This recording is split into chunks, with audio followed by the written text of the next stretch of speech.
Hello and welcome, my dear friend. There's something I need you to know, and I won't wait until you're ready to hear it, because in a deeper way, you already are. God is proud of you.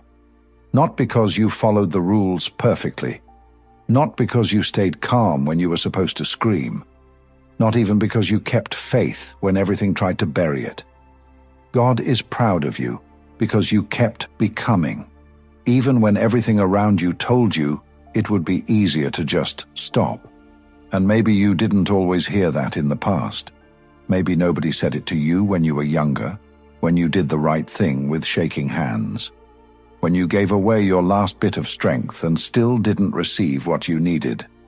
Maybe no one noticed when you quietly chose love, in a moment when revenge would have made far more noise.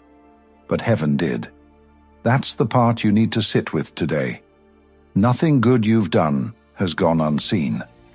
You've been walking with a spiritual integrity that doesn't beg for applause. You've been breaking cycles, clearing bloodlines, holding peace in places where anger was the only language.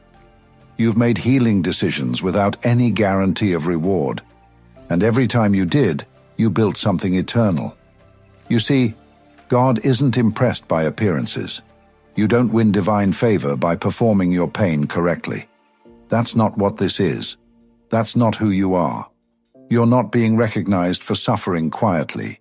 You're being honored for rising truthfully, for being real in your storms, for not abandoning your light to fit into rooms that mistook your humility for weakness, for feeling everything and still returning to love, not the emotion, but the choice. You have no idea how rare that is. There's a sacred kind of power in someone who can walk through fire without becoming what burned them. Someone who can see cruelty clearly and still choose not to pass it forward. That's the kind of strength no sermon can teach, no textbook can capture.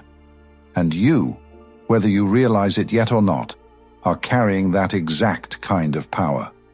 You've taught God more about faith than most people ever will, because your faith didn't come from comfort.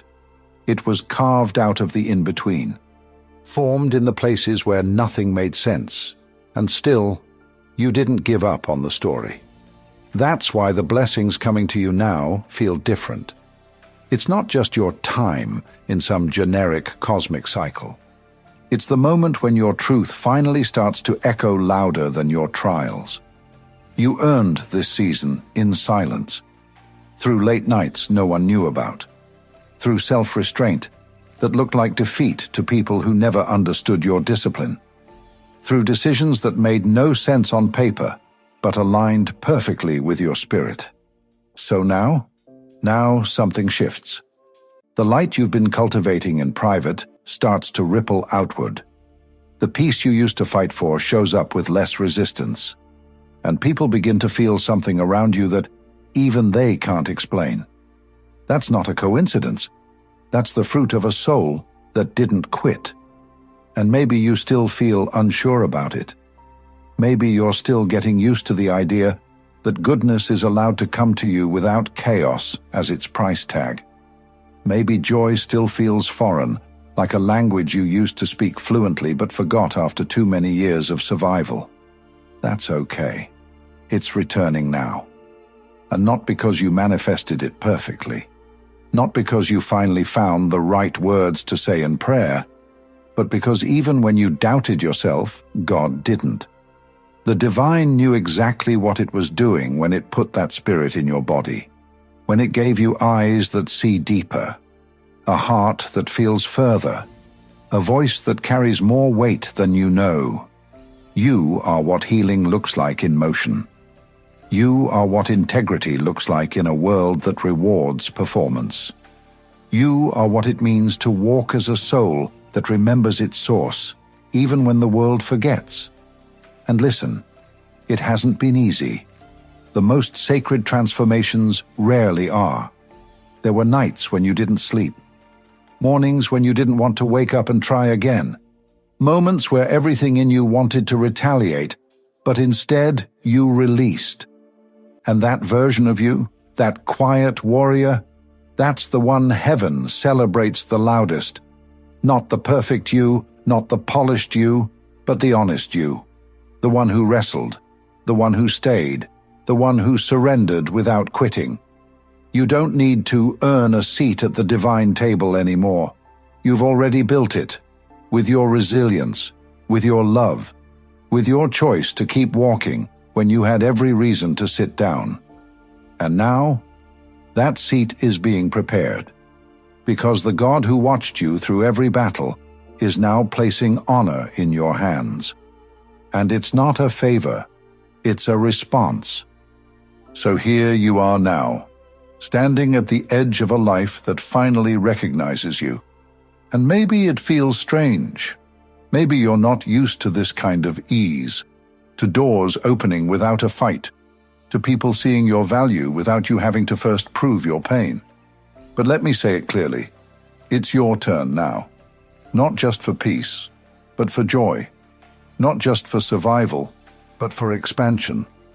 Because there's a difference between getting by and being blessed. And for too long, you've known how to endure. But now you're about to remember how to receive. That kind of shift doesn't happen just because time passes. It happens when alignment catches up with identity, when your soul is no longer playing small, just to avoid drawing too much attention. And make no mistake, your presence is powerful. You're not just a light in someone's darkness. You're the proof that a soul can be both soft and unbreakable, that someone can lose everything and still choose to build again without bitterness.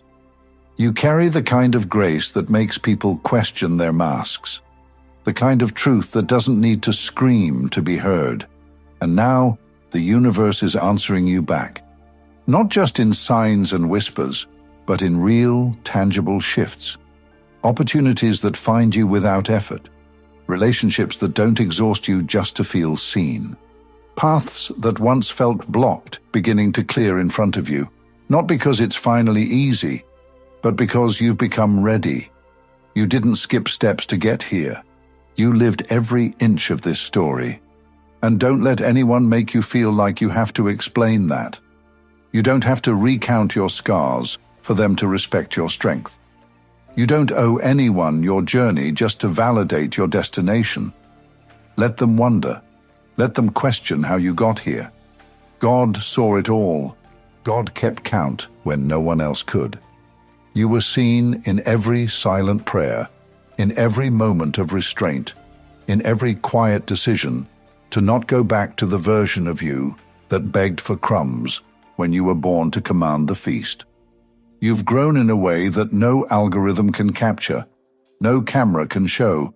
You've expanded in your core. And from this point forward, the world is going to feel different, not because it changed, but because you did. Your discernment is sharper now. You don't entertain what drains you. You don't chase what confuses you. You don't bargain with energy that feels off just because it comes dressed as opportunity. You've learned what peace actually feels like, and that's why you no longer tolerate the chaos that used to feel normal. You're not above anyone. You just stopped shrinking beneath yourself. That's what spiritual maturity looks like. It's not some grand arrival. It's the daily, quiet refusal to shrink. The subtle choices to stay true when compromise would be easier. The deep knowing that your value doesn't fluctuate based on who recognizes it. And now, the rewards aren't just coming. They're right here. In the way your body feels safer to live in the way your spirit feels less scattered, in the way you don't need to be understood anymore to feel whole. Because the reward isn't just what you're about to receive. It's who you became while waiting. Let that sink in. This isn't just a new chapter. It's a different book.